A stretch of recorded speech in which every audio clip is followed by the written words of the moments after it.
Hi everyone and welcome back. Today we're focusing on something just as important as protecting ourselves, and that's helping others avoid online scams.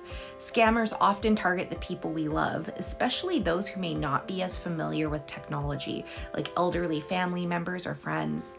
By equipping them with the knowledge and tools to recognize scams and being there for them, we can help protect them from falling victim to these schemes. Let me share a story. A friend's grandmother once received a phone call from someone claiming to be her grandson. The caller said he was in trouble and needed money urgently. She panicked and was about to wire the money when her daughter walked in and stopped her. It turned out the scammer had pieced together enough personal information to sound convincing, but it was all a lie. That simple intervention saved her thousands of dollars and a lot of heartache. With today's technology, scammers have even more tools at their disposal.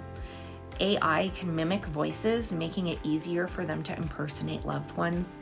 Social media often provides details about our lives that scammers can use to seem authentic. Imagine getting a call or message that sounds exactly like a loved one or includes personal details you thought only they would know. It's unsettling, but it's also preventable when we stay vigilant and educate those around us. Proverbs 11:14 says, "Where there is no guidance, a people falls, but in an abundance of counselors there is safety." The more people that know how to avoid scams, the more we can help each other. Here are 7 ways to help protect your loved ones. 1. Start the conversation. Talking about scams might feel uncomfortable at first, but it's one of the most effective ways to protect your loved ones. Share examples of common scams and red flags to watch for. These might include things like urgent requests for money, messages from strange sources like foreign phone numbers or email addresses, unusual language or tone that doesn't quite sound right. Make it clear that it's always okay to pause, think, and verify before responding to anything suspicious. 2. Clarify who will not be calling. Many scams begin with a phone call from someone claiming to represent a major company or government agency. It's crucial to help your loved ones understand who will not contact them that way. Tech companies like Microsoft, Google, and Apple, they will not call to fix your computer or account unless you called them and requested a callback. Government agencies like the IRS, Social Security Administration, and other organizations, they do not make unsolicited calls. If they need to reach you, they'll send you a letter.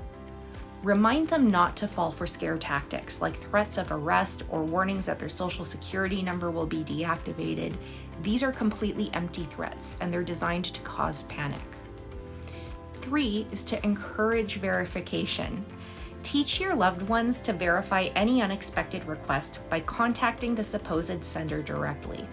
For example, if someone claims to be a grandchild in trouble, they should hang up and call the grandchild's known number to confirm.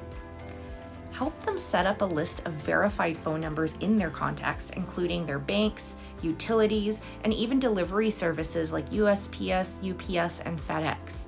Having these numbers readily available can make it easier to verify requests and reduce stress. 4 is to share tools and tips. Take the time to walk your loved ones through important security measures like setting up strong passwords. Emphasize the importance of unique passwords for each account and suggest using a password manager. Enabling 2-factor authentication. Show them how this adds an extra layer of protection to their accounts. And recognizing suspicious links.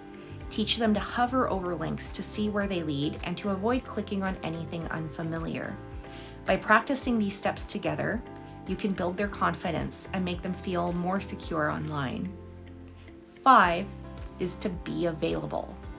Let your loved ones know they can call you anytime they're unsure about a message, call, or email. Scammers thrive on fear and isolation, so being a trusted resource can make all the difference. Encourage them to check in with you before responding to anything that feels off. 6. Warn them about gift card scams. Gift card scams are alarmingly common.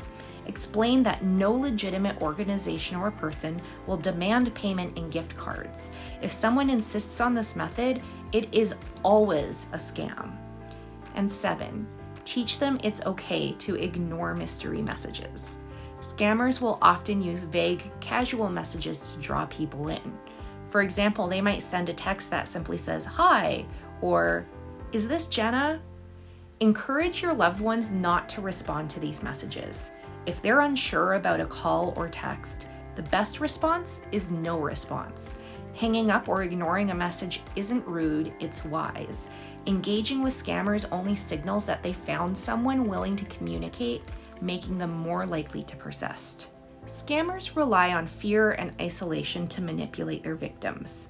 By staying connected and informed, we can cut off their power. Ecclesiastes 4:9-10 reminds us, 2 are better than 1. If one falls, one will lift up his fellow, but woe to him who is alone when he falls and has not another to lift him up. When we support one another, we make it a lot harder for scammers to succeed. One of the best ways to protect your loved ones is to share this information with others. The more people understand how scams work, the harder it is for scammers to operate. Talk to your friends, your neighbors, your community about what you've learned. Together, I hope we can create a ripple effect of awareness and protection. Thank you for tuning in. By starting conversations, sharing tools, and being a trusted resource, you can help protect your loved ones from online scams. In our next episode, we'll talk about restoring peace after encountering a scam and moving forward with hope. Remember that knowledge is power, and together we can create a safer online world. We'll see you next time.